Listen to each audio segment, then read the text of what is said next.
भारत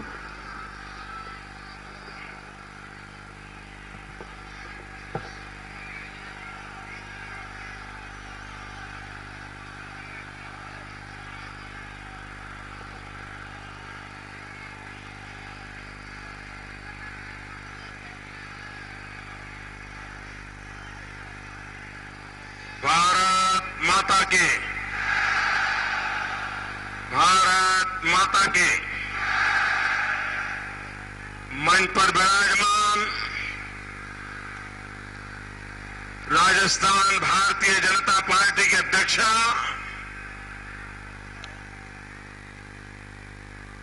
और राजस्थान की भावी मुख्यमंत्री आदरणीय बहन वसुंधरा जी,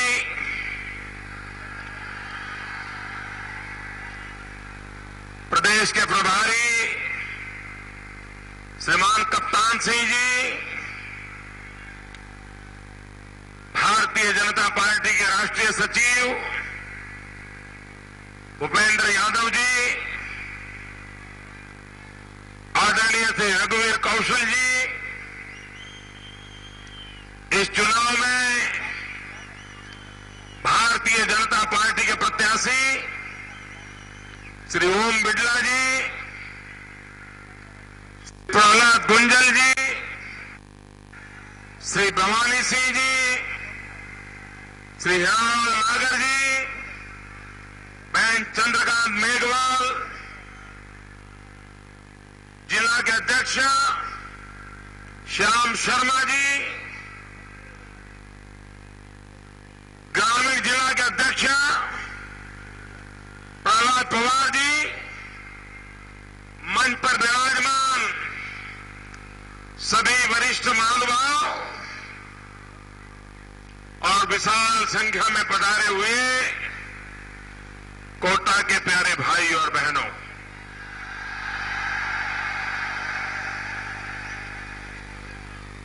मैं सबसे पहले भारतीय जनता पार्टी की तरफ से आप सबकी क्षमा मांगना चाहता हूं। मुझे बताया गया कि स्टेडियम के गेट बंद करने पड़े और जब मैं भी रास्ते से आ रहा था, हजारों लोग स्टेडियम के बाहर खड़े थे, उनको अंदर आने का सौभाग्य नहीं मिला। उन सब की मैं क्षमा मांगता हूं, लेकिन मैं कोटा वासियों को कहता हूं,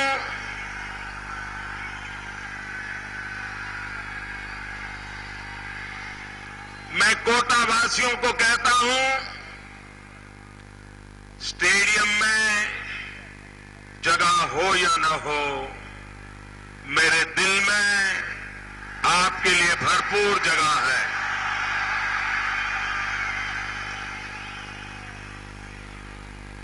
भाइयों बहनों, मैं कोटा कई बार आया हूं, संगठन के कार्य से भी आया हूं, संगठन के कार्य से भी आया हूं, सार्वजनिक सभाएं करने के लिए भी आया हूं, लेकिन आज कोटा ने पुराने सारे रिकॉर्ड तोड़ दिए हैं।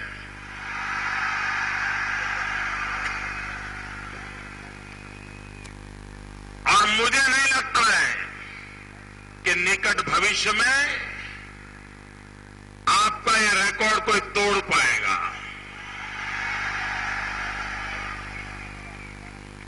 भाइयों बहनों, आमतौर पर चुनाव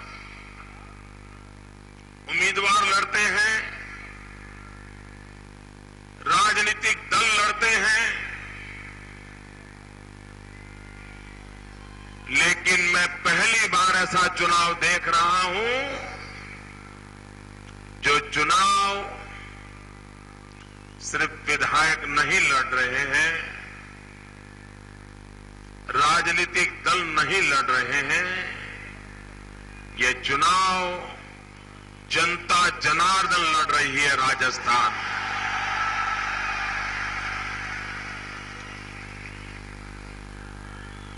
भाइयों बहनों,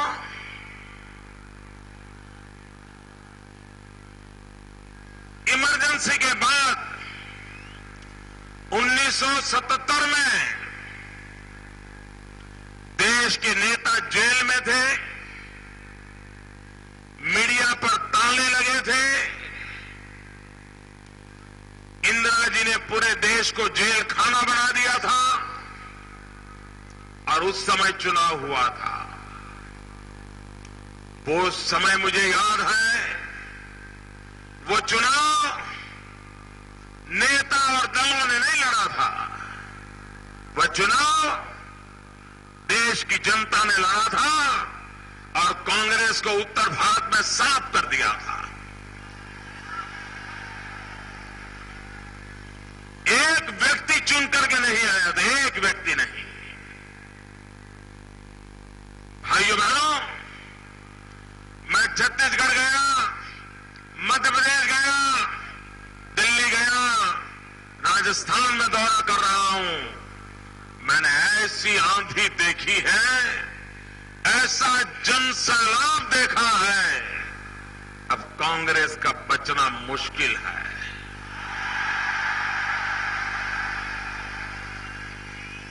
और भाइयों बहनों, लोग सिर्फ भाजपा को जिताना चाहते हैं इतना नहीं, लोग कांग्रेस को सजा करना चाहते हैं, सजा करने के मूड में।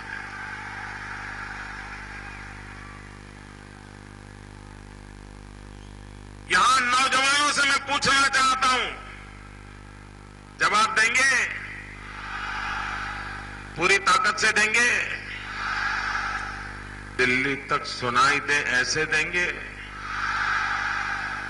2009 में जब लोकसभा का चुनाव हुआ, तब कांग्रेस पार्टी ने वादा किया था कि दिल्ली में उनकी सरकार बनेगी तो हर वर्ष 1 करोड़ नौजवानों को रोजगार मिलेगा। मैं आपको पूछना चाहता हूं, यहां कोई है जिसे दिल्ली सरकार ने रोजगार दिया हो? आप में से कोई है जिसे दिल्ली सरकार ने नौकरी दी हो? भाइयों बहनों, कांग्रेस ने वादा तोड़ा, वादा खिलाफी की, जनता के साथ धोखा किया। जिस कांग्रेस ने वादा तोड़ा, उससे नाता तोड़ोगे? भाइयों बहनों, जो वादा तोड़े उनसे नाता तोड़ो। ये कोटा आज लघु भारत बन गया है।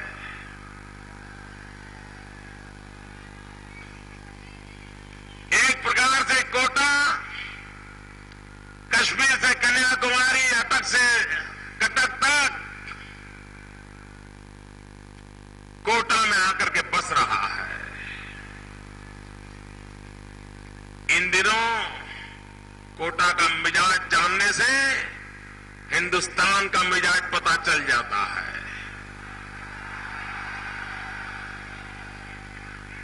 क्योंकि हर राज्य से नौजवान कोटा में आकर के कोचिंग क्लास में पढ़ाई करते हैं।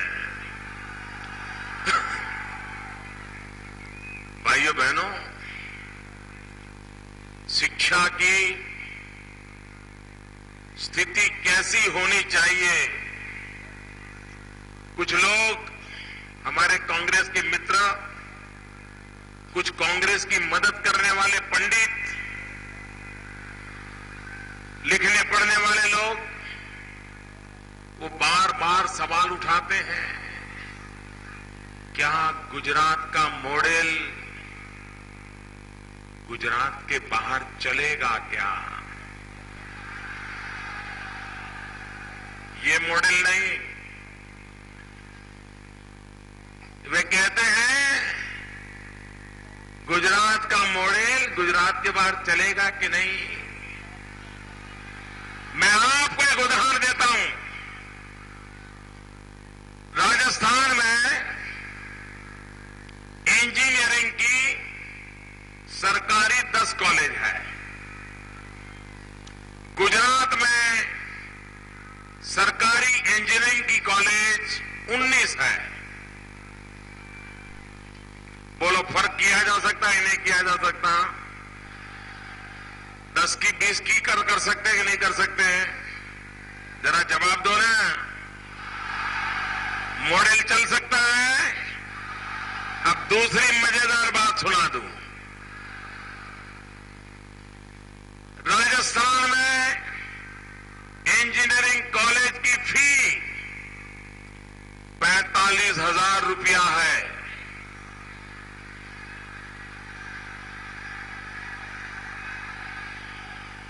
ज्यादा है?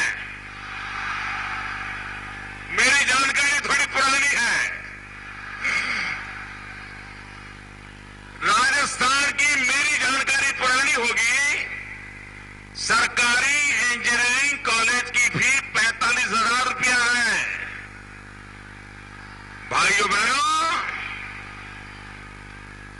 गुजरात की सरकारी इंजीनियरिंग कॉलेज की फी सिर्फ 1,500 रुपया है।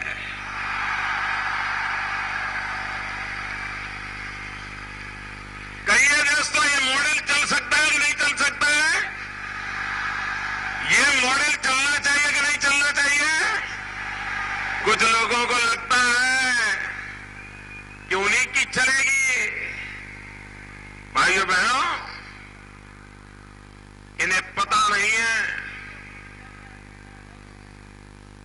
देश के नौजवानों को क्या चाहिए। भाइयों बहनों, ये देश, मैंने ये नहीं पूछा है भाई।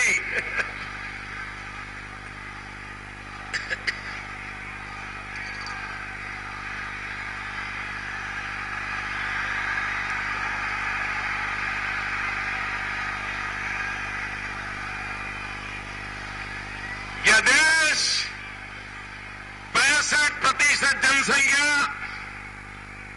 35 साल से कम उम्र की है।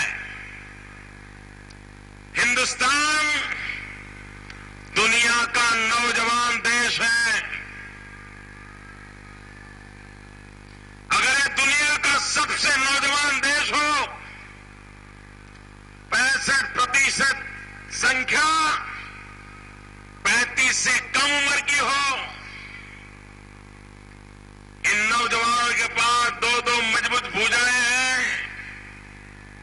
दिमाग है, दिल भी है और नेक इरादे भी हैं। नौजवान को क्या चाहिए? अवसर चाहिए, उसे मौका मिलना चाहिए। भाइयों बहनों,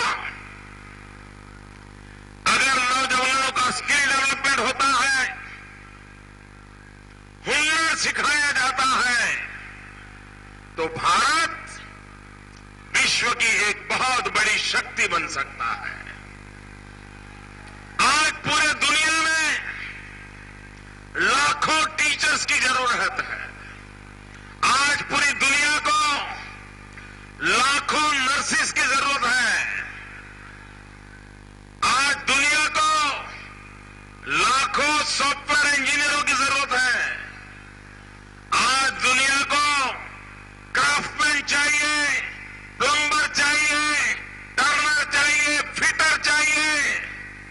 सारे विश्व में मैन पावर की मांग है और हिंदुस्तान पूरे दुनिया को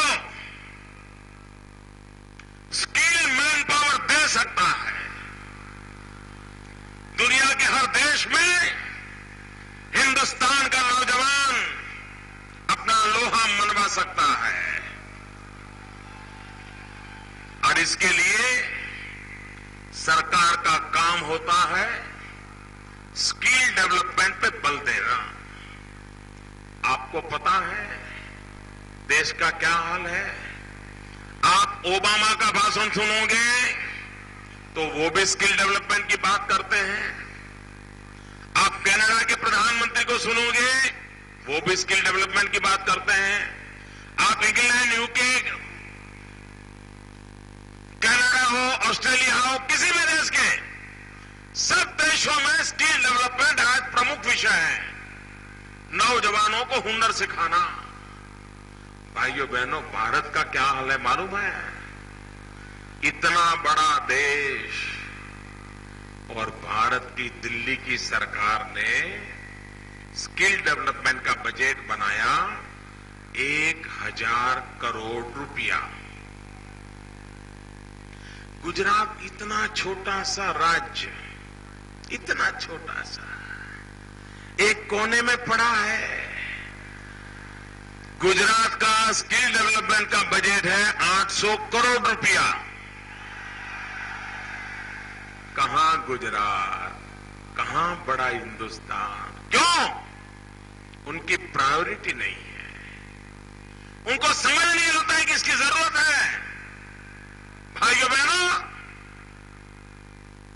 प्रधानमंत्री ने 5 साल पहले खुद की चेयरमैनशिप में स्किल डेवलपमेंट के लिए एक कमेटी बनाई। उसके बाद 25 दिन के बाद उसके अंदर एक नया बच्चा पैदा करके और एक समिति बना दी। फिर 2.5 साल के बाद एक एडवाइजर लगा दिया। किया कुछ नहीं, बिग जीरो। और अभी 2013 में यानी 5 साल के बाद उन सारी कमेटियों को भंग कर दिया और एक नई कमेटी का जन्म दे दिया।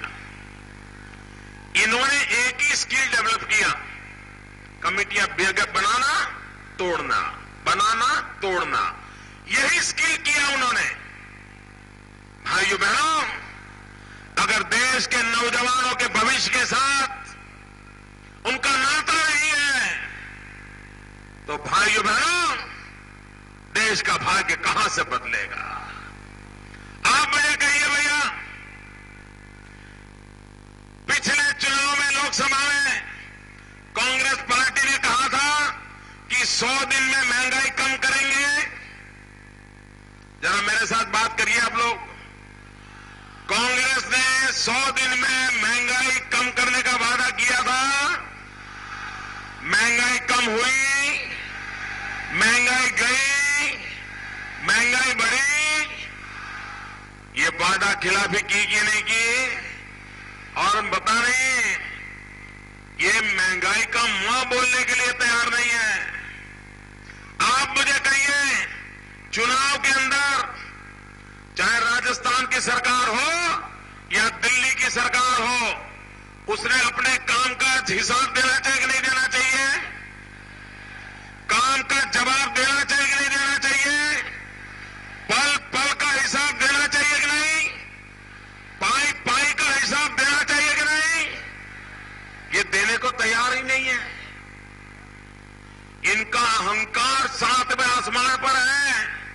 वो जनता को अपनी जेब में मानते हैं, जवाब देने को तैयार नहीं है। आप कहिए, मैडम सोनिया जी यहां आई थी, उन्होंने महंगाई का ना बोला, महंगाई के लिए एक शब्द बोला। उनके मुख्यमंत्री घूम रहे हैं, महंगाई के लिए बोल रहे हैं। प्रधानमंत्री रहे थे, महंगाई के लिए बोल रहे हैं। सरकार रहे थे, महंगाई के लिए बोल रहे हैं। क्यों भाई?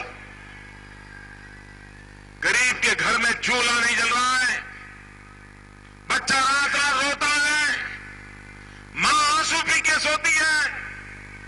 मैडम सोनिया जी, आप तो एक मां है, मां। इन भूखे बच्चों के लिए 2 शब्द तो बोल दीजिए। बोलने को तैयार नहीं है।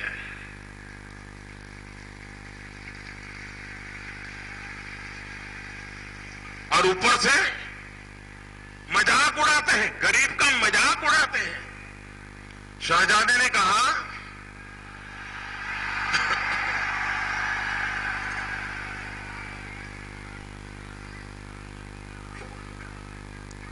शहजादे ने कहा कि जब तक हम राजनीति में गरीब की चर्चा नहीं करते हैं, हमें मजा नहीं आता है। वाह, क्या सीन है। हम गरीब की चर्चा नहीं करते, हमें मजा नहीं आता है। भाइयों बहनों, सोचने में यही पर फर्क होता है।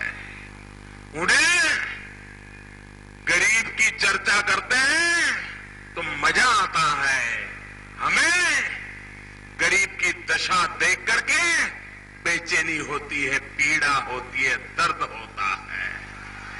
उन्हें मजा आता है। कांग्रेस के एक नेता ने बड़ा मजेदार बयान दिया। बड़े विद्वान है, बड़े विद्वान। भगवान जब बुद्धि बांटने के लिए निकला था तो उन्हीं के घर पे पहले गया था। वो कहते हैं, महंगाई के लिए जवाब देते हैं। उन्होंने कहा कि पहले गरीब सूखी रोटी खाता था, लेकिन अब गरीब 2-2 सब्जी खाता है, इसलिए महंगाई बढ़ गई। वाह, क्या सीन है।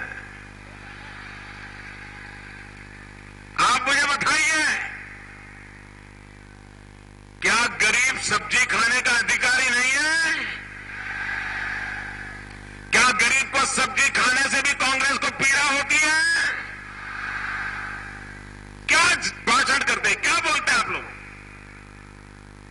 और ये किसी के गले उतरता है? भाई तर्क गले उतरता है?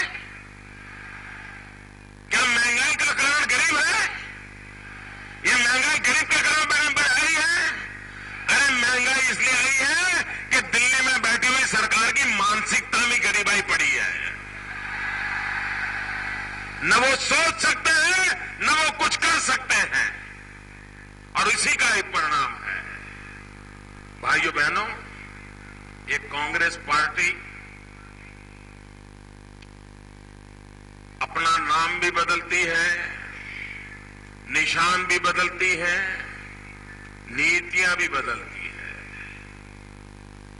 आपने देखा होगा, ये पहले इंडियन नेशनल कांग्रेस थी, फिर इंडिकेट बनी, सिंडिकेट बनी, संस्था कांग्रेस बनी।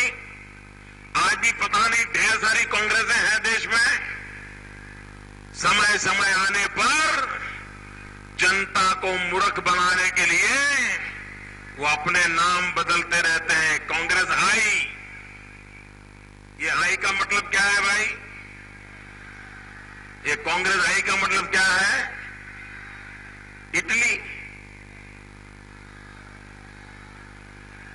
आप समझदार लगते हो यार।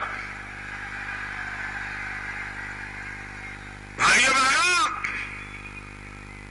वो निशान भी बदलते रहते हैं। पहले दो बैलों की जोड़ी लड़ाए थे, उसको कत्लखाने भेज दिया। उसके बाद गाय बछड़ा लेके आए, वो बांग्लादेश में स्मगल हो गया। अब हाथ लेकर के आए हैं। कांग्रेस पार्टी ऐसी है जो नाम भी बदलती है, निशान भी बदलती है, नीति भी बदलती है, लेकिन नीयत नहीं बदलती। उसकी नीयत एक ही है। भाइयों बहनों, एक कांग्रेस पार्टी ऐसी है, पहले वो हाथ जोड़ती है, फिर हाथ मिलाती है, फिर हाथ दिखाती है, फिर हाथ आजमाती है, और अगर बराबर सेट हो गया तो हाथ की सफाई शुरू। क्या भाइयों बहनों, ये हाथ की सफाई करने देनी है? करने देनी है। कांग्रेस पार्टी के एक प्रधानमंत्री श्रीमान राजीव गांधी ने कहा था, उस समय पंचायत से पार्लियामेंट तक सिर्फ कांग्रेस का राज था, भाजपा का तो नामो निशान नहीं था। चारों तरफ उनका जय जयकार चलता था। गांव हो, गली हो, मोहल्ला हो, शहर हो, नगर हो, सब दूर कांग्रेस का राज था। कोई और पार्टी नहीं थी। भाजपा का तो नामो निशान नहीं था। अटल जी तक सब हार गए थे। तब ये राजीव गांधी बोले थे, जब चारों तरफ उनकी सत्ता थी, उन्होंने कहा था कि दिल्ली से 1 रुपया निकलता है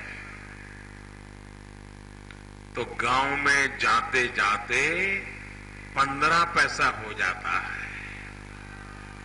जरा मैं कांग्रेस के नेताओं से पूछना चाहता हूं, ये जो दिल्ली के रुपया निकलता था, वो कौन सा पंजा था जो रुपये को घिसते घिसते घिसते 15 पैसा कर देता था?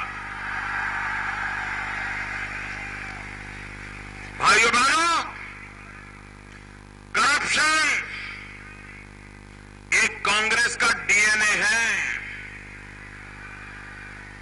कांग्रेस के ब्लड के अंदर करप्शन भरा पड़ा है। कांग्रेस करप्शन से मुक्त नहीं हो सकती और देश जब तक कांग्रेस से मुक्त नहीं होगा, करप्शन मुक्त नहीं हो सकता। और इसलिए भाइयों बहनों, और उन्होंने कुछ नहीं छोड़ा। आप मुझे बताइए भैया, आप कभी आपके घर में कोयला ताले में रखते हो? कोयले को ताला लगाते हो भाई? जरा बोलो तो, लगाते हो? कोयला घर के बाहर पड़ा रहता है ना? कोई कोयले की चोरी करता है? नहीं करता है। ये दिल्ली सरकार कोयला खा गई, कोयला। और जब सुप्रीम कोर्ट ने डंडा मारा तो कहते फाइल खो गई है। अरे फाइल नहीं, सारी सरकार खो गई है, सरकार खो गई है। और आपके लिए तो सरकार खो गई है, हम लोगों के लिए तो लाइफ खो गई है। भाइयों बहनों, जल हो, थल हो, नभ हो, पाताल लोक हो, आकाश लोक हो या पृथ्वी लोक हो, हर लोक में इन्होंने भ्रष्टाचार किया है। किसी लोक को छोड़ा नहीं है। और भ्रष्टाचार के आंकड़े कैसे हैं साहब? आप कल्पना नहीं कर सकते हो।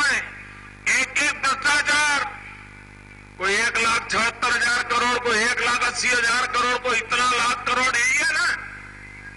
इन सबको अगर जोड़ दें और जयपुर में गहलोत जी के घर से लिखना शुरू करें, एक माह लिखें और फिर आकर के आंख जीरो लगाते चले, तो आखिरी जीरो 10 जनपद पर जाकर के पहुंचेगा। इतना भ्रष्टाचार किया है। और जब हम कहते हैं विदेशों से काला धन वापस लाओ, तो कांग्रेस का माथा फट जाता है। आप मुझे बताइए भैया, ये चोर लुटेरे विदेशों में पैसे ले गए, लाना चाहिए कि नहीं लाना चाहिए? काला धन वापस लाना चाहिए कि नहीं लाना चाहिए? काला धन वापस लाने का कानून बनाना चाहिए कि नहीं बनाना चाहिए? कांग्रेस को तकलीफ हो रही है, बनाने को तैयार नहीं भाइयों। और इसलिए भाइयों बहनों, मैं आपसे अनुरोध करने लगा हूं, एक कांग्रेस पार्टी न इस देश का भाग्य बना सकती हैं, न भारत का भला कर सकती हैं। ऐसी पार्टी को हमेशा हमेशा के लिए अलविदा करनी होगी। कल मैडम राजस्थान में आई थी, मैडम सोनिया जी। उन्होंने कहा ये भाजपा वाले जहर फैलाते हैं, जहर। ये भाजपा वाले जहरीले हैं। भाइयों बहनों, मैं आपको पूछना चाहता हूं, ये वसुंधरा जी ने आपको कभी 2 ग्राम जहर दिया क्या? आधा ग्राम भी दिया क्या?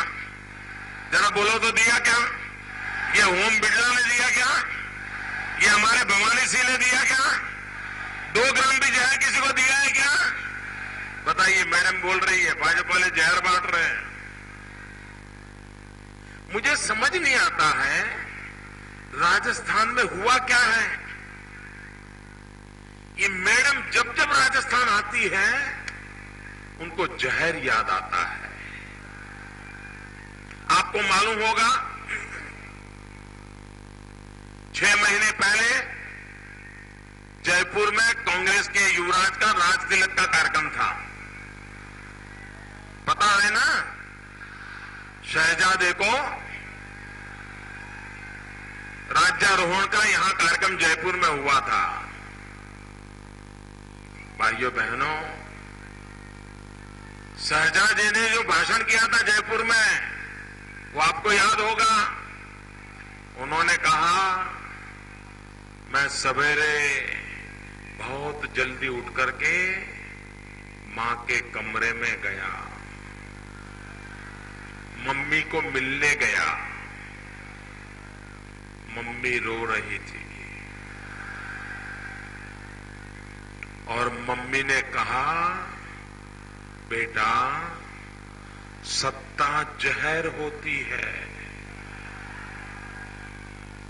याद है ना? याद है ना? मम्मी ने कहा सत्ता जहर होती है। भाइयों बहनों, आप मुझे कहिए, हिंदुस्तान में ज्यादा से ज्यादा सत्ता पर कौन रहा है? ज्यादा से ज्यादा सत्ता पर कौन रहा है?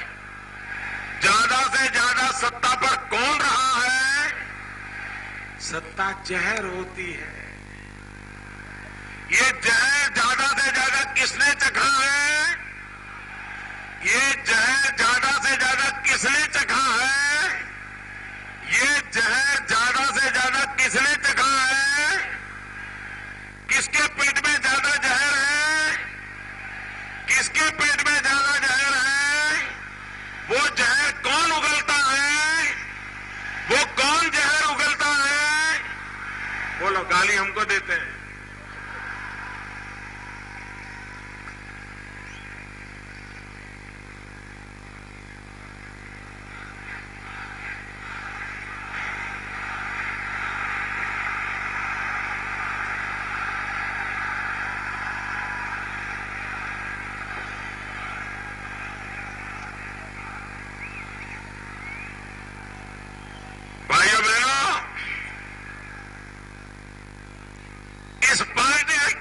क्या करोगे?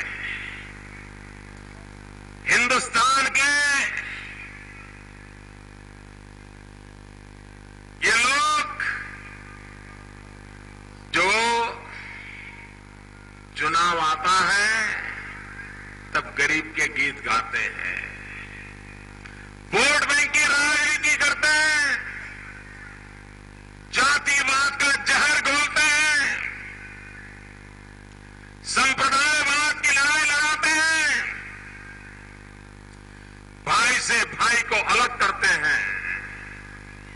भाइयों बहनों, देश में एकता चाहिए, देश में भाईचारा चाहिए।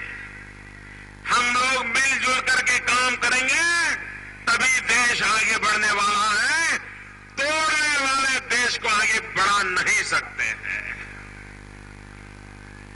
भाइयों बहनों, ये राजस्थान बीमारू राज्य की श्रेणी में आता है। पता है ना, बीमारू राज्य एक शब्द है हमारे देश में प्रचलित, और राजस्थान को बीमारू राज्य की श्रेणी में गिना जाता है। बिहार, मध्य प्रदेश, उत्तर प्रदेश, राजस्थान, ये सब बीमारू राज्य कहा जाता है। भाइयों बहनों, अगर मध्य प्रदेश बीमारू राज्य का कलंक मिटा करके बाहर आ सकता है, तो क्या राजस्थान नहीं आ सकता है? क्या राजस्थान के माथे से बीमारू का कलंक मिटाना चाहिए? भाइयों बहनों, मैं आपको विश्वास दिलाता हूं, बहन वसुंधरा राजे के नेतृत्व में हम राजस्थान के माथे पर का बीमारू का कलंक मिटा करके रहेंगे। ये मैं आपको वादे करने आया। हम राजस्थान को नई विकास की ऊंचाइयों पर ले जाने के लिए आए हैं। भाइयों बहनों, 200 दिन के बाद लोकसभा का चुनाव होने वाला है, और 200 दिन के बाद जब दिल्ली सरकार के लिए चुनाव होगा, ये कांग्रेस बचने वाली नहीं है, भाजपा की सरकार आने वाली है।